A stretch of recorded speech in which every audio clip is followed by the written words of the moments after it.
we're going to field questions. We're going to field questions at the end of the session, and yeah, let's get started. So I'm going to read the African ancestral acknowledgement to begin with. So we also acknowledge all treaty peoples, including those who came here as settlers, as migrants, either in this generation or in generations past. And those of us who came here involuntarily, particularly forcibly displanted Africans, brought here as a result of the transatlantic slave trade and slavery. Today, we pay tribute to those ancestors of African origin and descent. So BTC Be the Change is an organization that was established in 2020 with the primary objective of supporting the needs of Black and racialized youth and families. BTC offers programming to foster a sense of identity and self-esteem in young Black girls, as well as provides crucial services to guide parents and young individuals in their educational pathways and planning, and to empower them to make informed decisions about their future. The primary program, Parent Connections, provides virtual information and knowledge transfer information for parents to support their children to navigate the educational system. The secondary program, which is the Black Girls Drop Zone, provides virtual workshops for young Black girls to develop self-esteem and identity through various activities, guest speakers, and events. So as I said before, we have the amazing staff from Electra. We have with us Stanton, Ben, Wayne, and Daryl. So I'm going to read each of their bios to introduce them. So Stanton is an electrical engineer with 35 years of experience in the electrical power industry. Originally from Guyana, in 1989, he obtained a bachelor's degree in electrical engineering from Carleton University. And his professional experience includes employment with Toronto Hydro, Caribbean Utilities Company, Fortis Ontario, and Electra Utilities. He currently is Director of Stations and Protection with Electra. He's a registered professional engineer in Ontario and finds time to mentor junior engineers and technical staff. Ben Patton's career spans 16 years of professional experience, principally in the power distribution industry. His current position is Senior Manager, Business Continuity Manager with CAAT CAT Pension Plan after spending the last 9 years managing operations for Alexion Energy and Toronto Hydro. Born in Trinidad and Tobago, Ben moved to Canada to pursue a tertiary education and attain his master's degree in disaster and AMP emergency management at York University.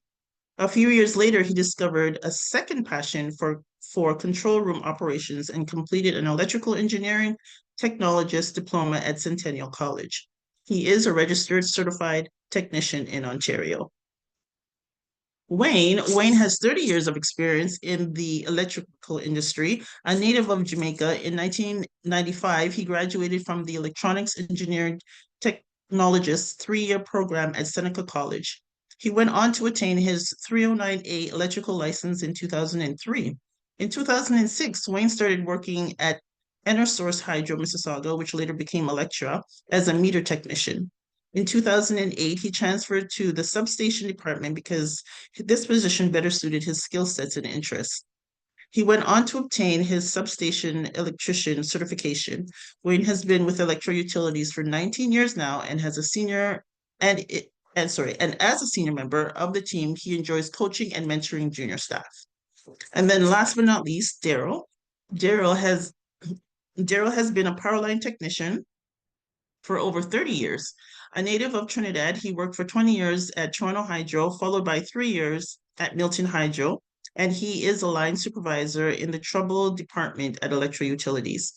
Besides this role in running crews, facilitating safety meetings, and ensuring the lights stay on, Daryl also has trained lines apprentice and enjoys coaching and mentoring young staff.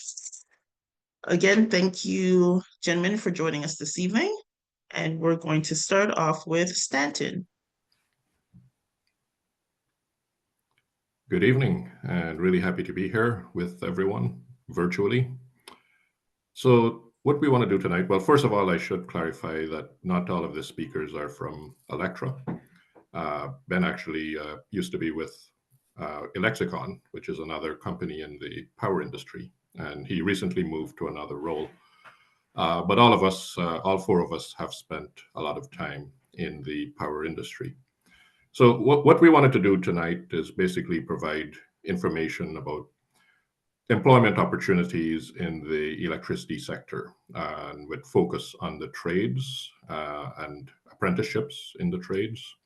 And of course, there's lots of trades outside the electricity sector, but since, the four of us all have a background in the electricity sector, that's what we would be focusing on tonight.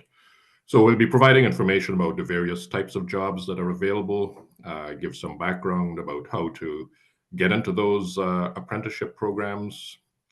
We'll talk a little bit about what the various jobs entail. And I'm going to start things off and kind of lay the foundation. And then Wayne, Ben, and Daryl are going to chime in. And like I said, they've all been in the industry for a long time. They're all subject matter experts in their various areas, so they'll provide more specific information about their specific areas. So let's get into it. And in the electricity sector, and when I talk about electricity sector, I'm talking about electrical utilities, I'm talking about companies like the Metrolinx and the TTC that have electrical systems. Lots of large industries have their own electrical equipment where they require people to operate and maintain those systems. Contractors and consultants that do work for other entities, and so on and so forth. But primarily the focus this evening will be on electric utilities, since again, that's the background of all four of us. So what you'll find is that, there's several different job opportunities out there in the electrical sector. There's power line technicians, also known as linemen. Back to the first slide, please.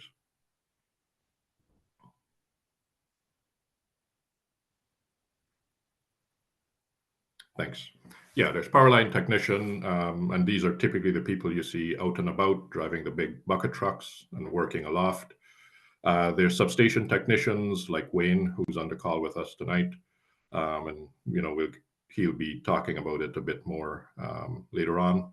There's control room operators, protection/communication technicians, meter technicians, design technologists, and also engineers.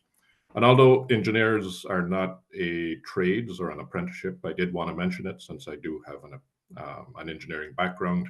I did want to add that as well to the information we provide, because it is also a potential career option if that's where interests lie. Next slide, please. So when we talk about potential employers out there, and I touched on this briefly, so there's people in the utility sector or companies in the utility sector, companies like Electra, Toronto Hydro, Alexicon, which are what we call distribution utilities. And then there's organizations like Hydro One, which manages the transmission system in the province of Ontario. And there's Ontario Power Generation, which owns most of the generation in the province of Ontario. So utilities typically will hire most of the job classifications that we talked about on the previous slide. But there's also companies outside utilities that also provide employment opportunities in these areas. For example, transit companies that have electrical systems, and that's companies like the Toronto Transit Commission in Toronto, companies like Metrolinx that run the GO Train system. You've got contractors who provide services to large industries or commercial buildings, for example. You've got contractors that build lines and substations, so they also look for people in the trades. You've got consultants that also provide services, and industrial plants.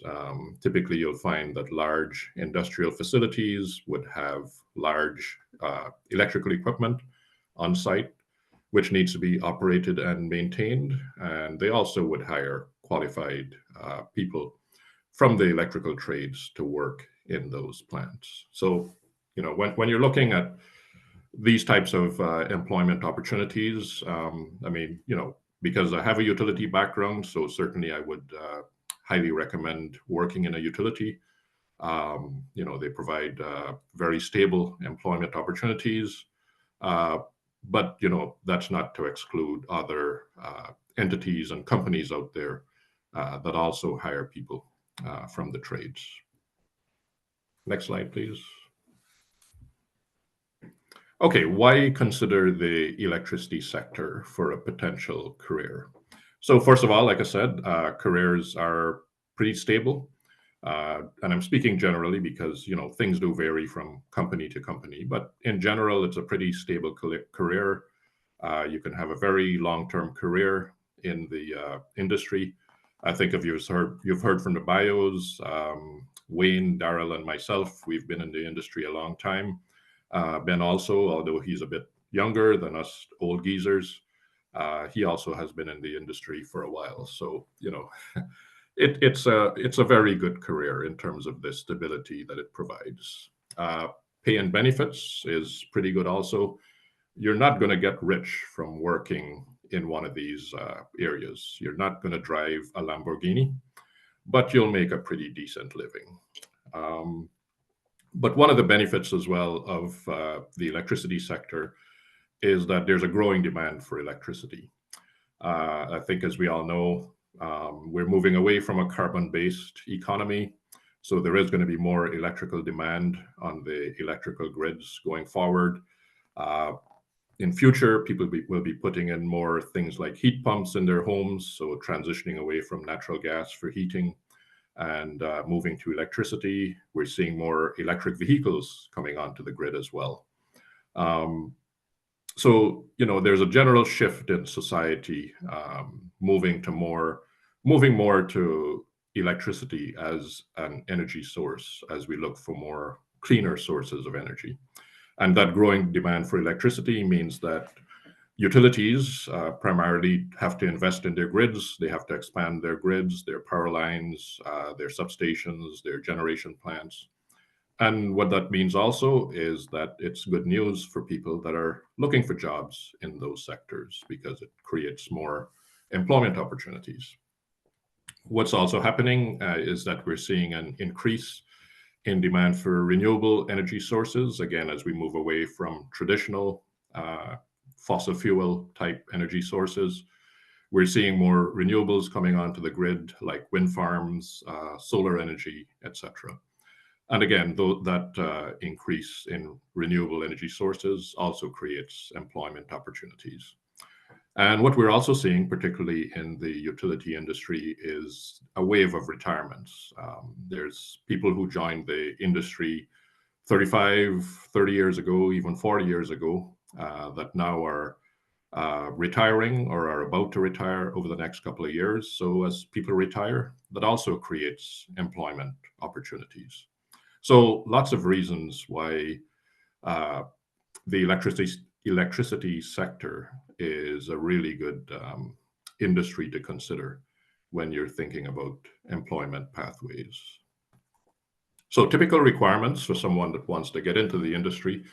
We talked about why this is a good option to look at and why these are good jobs, but also there is no such thing as a free lunch if someone wants to get into the industry. These are challenging jobs. They do require dedication and a solid work ethic.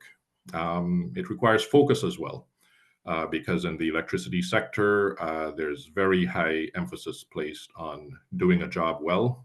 It does require precision in what you're doing. And it requires focus as well from a safety perspective. And I'll talk about safety for a little bit because safety is something that's very, very important in our industry. Because we deal with a hazardous product, which is electricity. So it's really important for people in the industry to understand the safety rules. The graphic here is of the electrical utility safety rules, which is one of the things that governs the way we work. So paying attention to procedures, safe work practices is really important. And I'll just, because I'm sure there's younger people on the call as well that are looking for potential opportunities.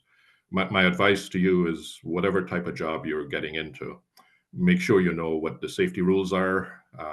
Whether it's just a summer job with McDonald's or even working in a warehouse at Canadian Tire, make sure you know what the safety rules are. Make sure you know how to use the tools safely if you're going to be working with tools.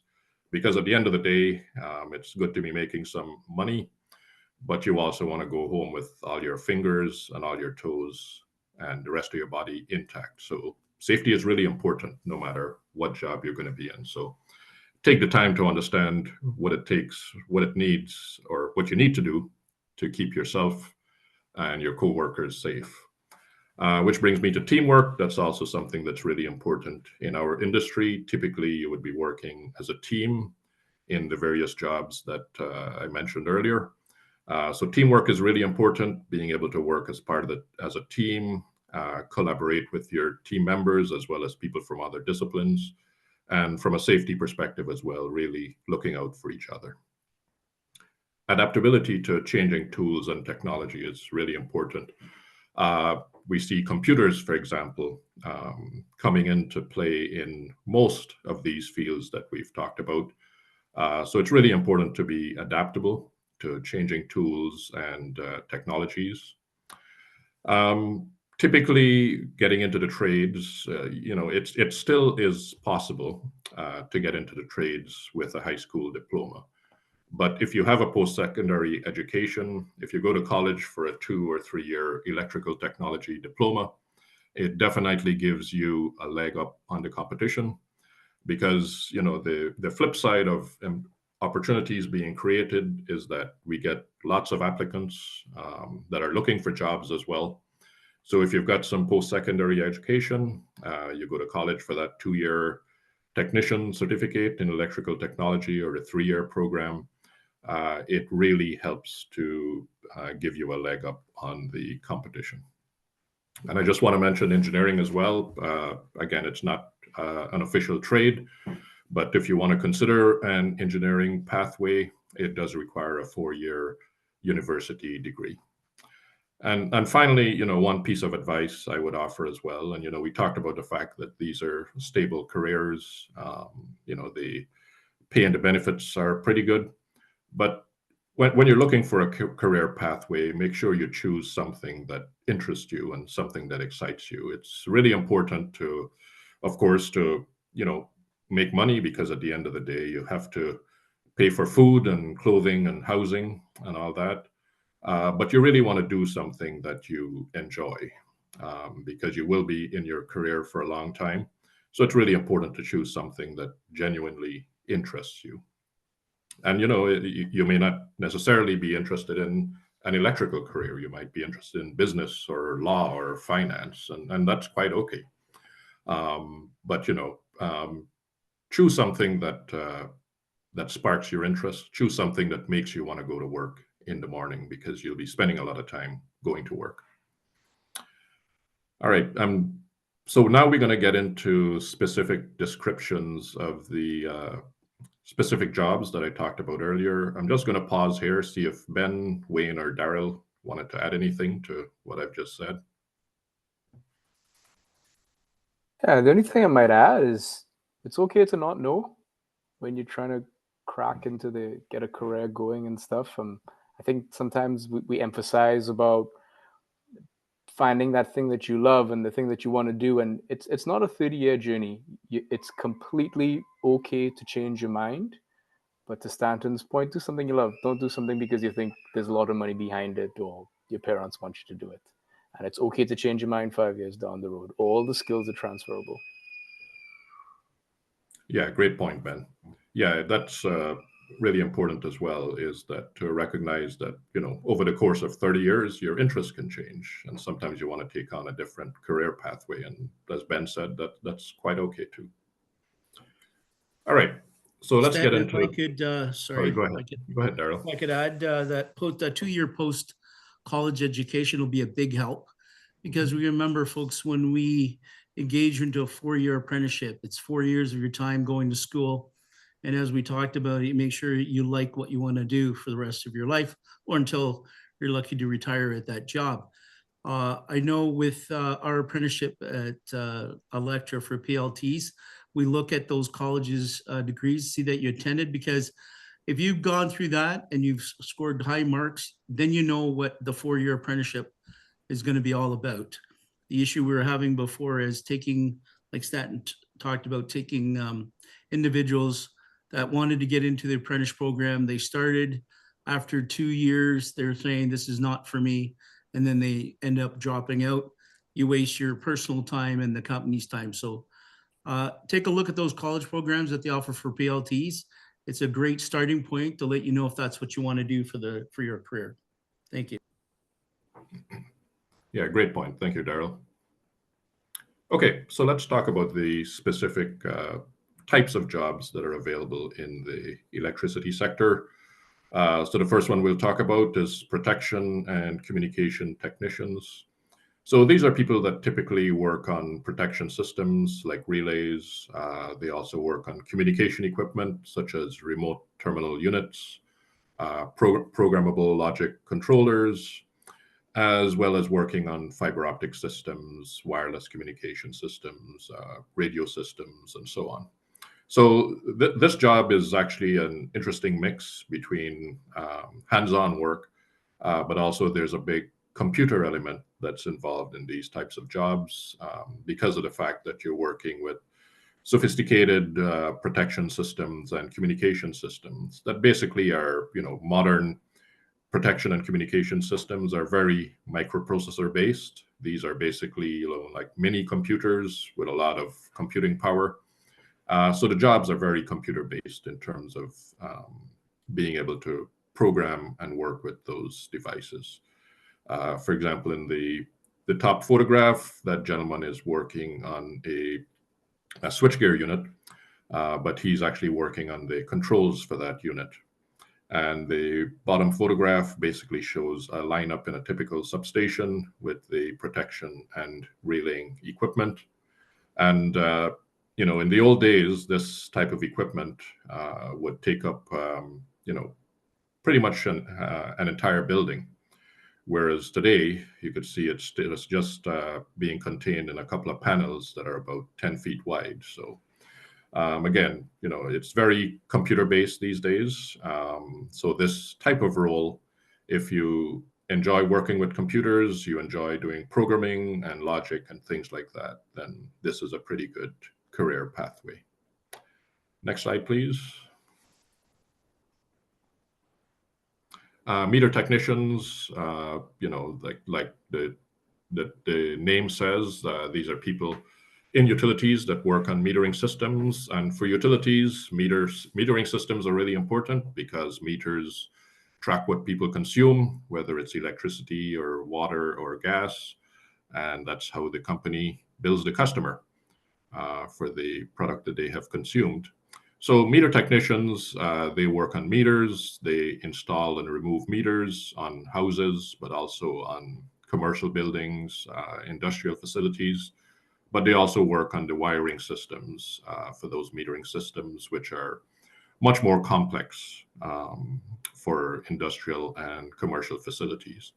And these jobs also, like the protection and communication technicians, also involves more and more computer type work, although it does require some quite a bit of manual work, but also computers are coming more and more into play in these types of jobs, as well as meters become more and more sophisticated. Next slide, please. Okay, engineering. Like I said, although we're talking about trades and apprenticeships, I did want to make a plug for engineering, since I do have an engineering background. As we talked about earlier, I've been in this business for 35 years, and I've really enjoyed my career. I've worked on some really interesting projects, both in Canada as well as in the Caribbean. I've worked with some really talented, smart people, both engineers, but also people from the various trades that we're talking about.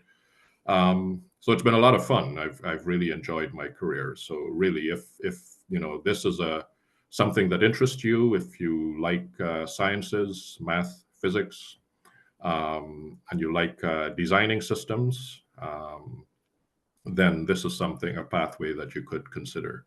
And basically what engineers do is design and engineering of power and communication systems, They do engineering studies. You'll find engineers doing project management, operations management, doing research as well into new technologies, and basically solving problems that come up on power systems. But of course, utility engineers and electrical engineers aren't the only types of engineers out there. There's civil engineers that build bridges, like the one behind me. They build dams. There's chemical engineers that work in process plants and in the petroleum industry. There's environmental engineers. So, there's lots of potential pathways to consider. Mechanical engineers, automotive engineers, aerospace engineers, et cetera, et cetera. So again, this is a pathway that, could be considered. And like I said earlier, it does require a 4-year university degree. Okay, next slide. Okay, control room operators. So these are people that monitor and operate electrical grids, generating plants, and also you'll find them in large industrial plants. But I'm going to get Ben to speak to this since Ben has a background in control room operations. So Ben? Thanks for that, Stanton. Yeah, so the role of a control room operator is to keep a record of the abnormal or the current conditions of the grid. So typically what you'd have is an engineer comes to and they would design a power system for you, that's the electrical system. But when that system is designed and built, it never stays the same. We're always adding customers, disconnecting.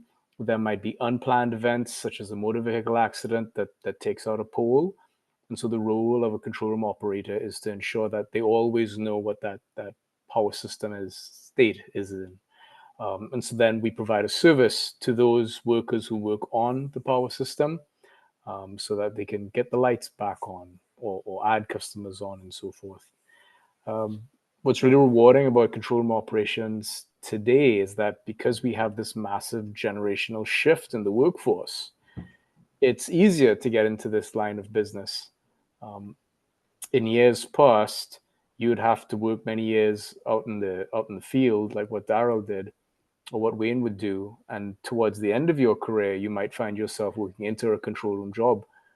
But now, because we're losing so many people, it's a generational shift in the workforce. There are opportunities in all the departments. And we're currently hiring right into the control room operations, where something you wouldn't see that about 20 years ago.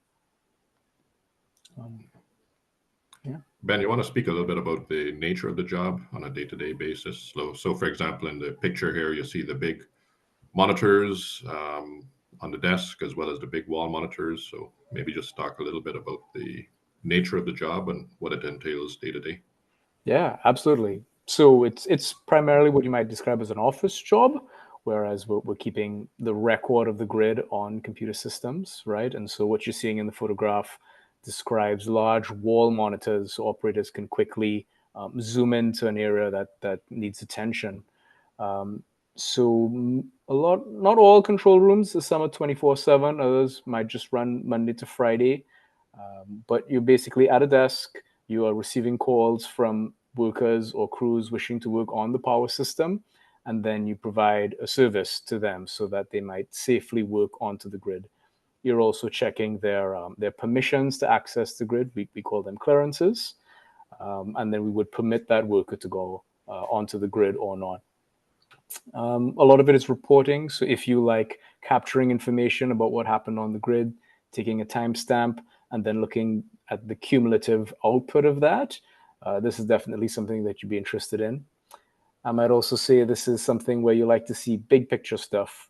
If you're a power line technician, you like focusing on making sure that insulator is drilled into the pole.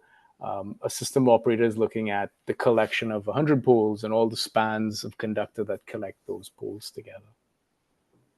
All right, great. Thank you, Ben. All right, next slide, please. Okay, station technicians. So station technicians, typically these are people that work inside stations, whether it's a utility substation or some large industrial facilities also have their own substations as well. But basically, you find large equipment in stations, transformers, breakers, switches, etc. So Wayne, could I get you to speak more to this? Yeah, so as a station technician, first you would have to complete a 2 to 3 year electrical course. Then after that, you would have to take an apprenticeship, which is approximately 4 or 5 years, which is about 9,000 hours. So as a station tech, you repair, install, maintain, troubleshoot, test electrical equipment from voltages ranges from, in our case, in Mississauga and Brampton, it would be from 120 volts to 44,000 volts. We have strict work procedures that you have to follow working on high voltage.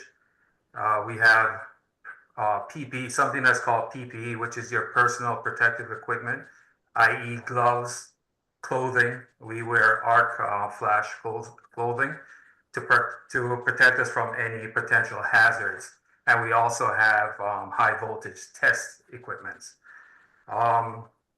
Before we actually get to start on any actual work, there's 3 things that we have to follow. It's called 3 steps: isolate, test, ground. To isolate means basically turning off the power. To test, using our high voltage test equipment to make sure there isn't any voltage present. Then ground is connecting our electrical equipment to earth ground to make sure it's safe for everybody to work and to work safely. That's about it. Yeah, that's well, roughly, basically, that's it. All right, that's great. Thank you, Wayne.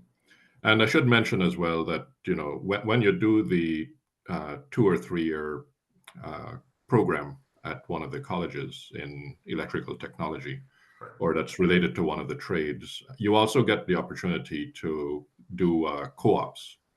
So you get a chance to go out for 4 months or sometimes 8 months out of a year to actually work in the industry, whether it's with a utility or some other employer.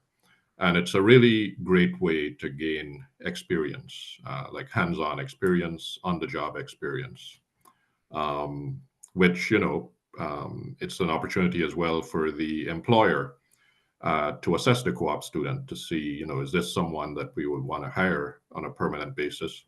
But also it gives the student a chance to gain some valuable on-the-job experience, but also in some rare cases to determine maybe this is not for me. Maybe I don't really like this line of work and I need to find something else. That does happen sometimes. But the co-op programs that are at the colleges are really, really good avenues to gain some valuable working experience. One thing I forgot to mention, while you're doing your apprenticeship for a substation, you also have to go to a school for 3 terms. And those terms range, I think, approximately 3 months each term. So as you progress in your apprenticeship, you would go to year 1 school, and then you progress a little bit, come back to work, then you progress a little bit more. So maybe around year 2 or year 3, you go back to school again for another 3 months. And then again, later on, before you finish your apprenticeship, you go to school again, and you have to complete the schooling, which is geared to, obviously, in this case, a substation tech. In, I think it's Daryl's case, it would be a power line tech, and you have to go to school. And I think it's Mary schooling that you have to complete before you actually get your journey person as a substation or a power line technician, or even a meter technician also. Yeah, thanks, Wayne. Really good point. Yeah. And actually, that's the same thing for the control room operators as well as the protection technicians as well. These trades jobs all require apprenticeships. You know, in some cases it's 3 years. In most cases, it's a 4-year apprenticeship before you're fully certified in that trade. Yeah. So it's a continuous process of learning. All right, power line technicians. So power line technicians, typically these are people that work on low voltage and high voltage lines, install and maintain poles, wires, transformers, switches on the lines. If you have a fear of heights, this probably is not a good career choice for you because linemen typically work at heights, whether they're climbing poles and working off the poles, like the two gentlemen in the photograph, or in the right-hand side of the picture, they work out of a bucket. But either way, you have to enjoy working at heights. And some linemen also work underground because some cities like Toronto, Hamilton, and so on do have a lot of electrical systems that are actually underground. So you would have to work in vaults, cable chambers, etc. But again, if you're claustrophobic, that's probably not a good career option because sometimes those spaces can be very confined. But it is a rewarding career, as Daryl is going to explain further. Sam, thank you very much for the introduction. Again, folks, why PLTs, power line technicians? Why do you want to be one of these? Like I said, you're not going to get rich, but I can tell you it'll keep a roof over your head and provide your family what they need to live, buying groceries and driving a fairly nice car. Like we just heard before, we work in the overhead, we work in the underground, we work off of poles like you see the fellas here up on their hooks that we call them belt and spurs, or they get in one of those big fancy trucks and go up in the cherry pickers, as you see to the photograph to the right. But it was also mentioned that we work in the cold, we work in the heat, we work at night, and we work during the day. We are the folks that come out when the lights go off. When everybody takes advantage of when they turn on the lights come on. When the lights don't work, we are the folks that they're calling out to fix it. That being said, that requires a lot of training. 4 years you have to attend. 1 year you go to Mary, you go to school, a great school. They teach you a bunch of electrical theory, practical, and then you practice your skills and how to become a proper PLT. Climbing, you'll practice using big trucks like we see the cherry pickers. We have these big cranes that are able to pick up the poles. We have the cherry pickers that are able to pick up transformers. We also learn about electrical theory. So it's not just turning wrenches, we're also using our brains because it's a multitask job that we do. And like I said, it's a 4-year program. You start off as an apprenticeship. If you get into the utility, we provide all the equipment, necessary tools to make you successful, but it's up to you to make sure you get high marks and you learn and understand so you can progress to the next level. I know when I first started coming from the islands where it was nice and warm and my parents brought me here, I said, why would we live somewhere warm and come here? But that's what Dad wanted to do. And then I know as a summer student, I got a job at a utility. I was pumping gas and I saw these guys come driving in with these big fancy trucks, wearing all the big orange and all those fancy tools. And I thought, hey, I think I can do what they can do. And sure enough, I had the opportunity to get into a co-op. But at that time, it wasn't a co-op. And luckily, we have do co-ops, which we talked about earlier, where, again, I sit on the committee that we go to the colleges. We interview these young up-and-comers that want to have a chance that we give them to come and work with us for 4 months. It gives us as a utility to take a look at what you bring to the table and also gives you as a student to understand what you're getting into. Now, from there, if you apply to become apprenticeship, then you come into the four-year program like we talked about, going to school and then each year progressing. And like I said, not everybody gets through. I know in my school, when I started, there was 20 of us. At the end, only 7 of us graduated. Again, it's not for everybody, but there's opportunities that you will see to see, is this for you? Again, some people don't like getting up in the middle of the night, but that's what we do, right? When it's freezing cold, will you example all that snow we came? Our folks were out there keeping the lights on while everybody else was buried. But again, we get prepared for that. We have, as Wayne talked about, the PPE that were given to us that keeps us warm and protects us from the electricity. And I'll be honest, they pay us a certain rate because it is a dangerous job, but danger that we can control and mitigate this situation to make sure that we don't get hurt. That's why, as Stanton talked about safety, We are very high about talking about safety and making sure our folks are safe in the field. And that comes from the training we get and the experience. I think on the last thing I want to share regarding to this, and I like doing stuff like this because I'm involved in training our apprentices and teaching at our schools. It's about transfer of information down to the next generation. We are only as good as the people that come in next to us, that keeps the lights on. Thank you very much. Yeah, thank you, Daryl. And Daryl, I believe you've got a son also that is a power line technician, correct? I know you don't look old enough to have a son, but that is correct, and I know I'm like a fine wine as the years go on. But yes, I do have a son that he grew up with his dad going off to storms and building wires, and he became a PLT, a power line technician, and he likes his job. And just to share, I also have 2 daughters. They didn't get into the field, but they always said, I'll never forget when we brought one of them to bring your child to school today, and they were talking to our CEO, and they said, what'd you think of our power line technician job? And she said, well, I know there's always something I can fall back on, because like I share, it's not just for men.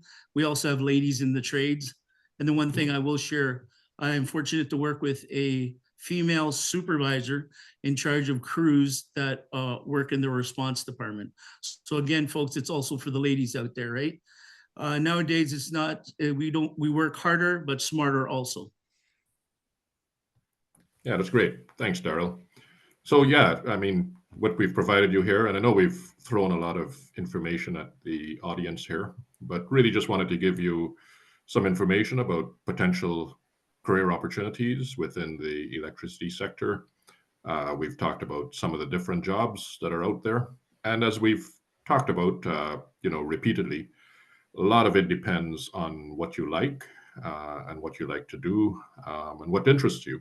So if you like working outdoors, you don't have a fear of heights, then being a power line technician or a substation technician is a good career option. If you're more computer oriented, then maybe you might want to consider a career as a protection and communications technician. And then if you like working in an office environment that's very high paced, where there's always something going on, and you're always responding to events occurring on a system, whether you're you're monitoring a power system or you're in a factory monitoring a process plant, then a control room operator is something to consider. So yeah, like I said, we've kind of got through the end of the formal presentation, but we wanted to leave lots of time as well for questions and discussion. So Teresa, I guess we'll pause there and try and answer any questions that people might have. Thank you again to Stanton, Daryl, Wayne, and Ben. I'm going to stop the recording so people feel more comfortable with asking questions.